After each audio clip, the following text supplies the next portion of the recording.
ভেবেছিলাম মানালিতে গিয়ে বরফ নিয়ে এটা করব ওটা করব, স্নোম্যান বানাবো। বরফের অভাবে সেসব তো কিছু হলোই না। শেষমেশ আমার বর আমাকেই স্নোম্যান বানিয়ে দিল, মানে টুপিটা পরিয়ে দিয়ে। লাগছি না এবার রেড কালারের স্নোম্যান? আমরা এখন চলে এসেছি কোকসারে। এখানে পাহাড়গুলো বরফে সাদা হওয়ার কথা ছিল, কিন্তু আমাদেরই ব্যাড লাক, আর কি করা যাবে।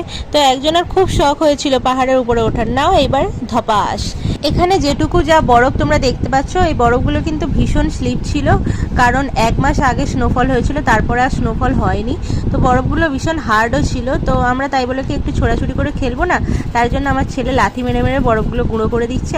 আর এইখানে এই জমে থাকা বরফের মধ্যে আমার ছেলে তো একদম স্লিপ খেয়ে খেয়ে বিশাল মজা করছিল। তারপরে আমরা কয়েকটা ভালো ভালো ভিউ পয়েন্টে একটু ছবি তুলে নিলাম।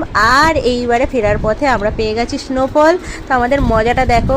আমি তো আনন্দে এখানে বনবন করে ঘুরতে শুরু করে দিয়েছি, কখনো নিজে ঘুরছি, কখনো বরের হাত ধরে ঘুরছি। তারপরে ফটো ভিডিও করে এখানে গাছের পাতা টাতা নাড়িয়ে চলে এলাম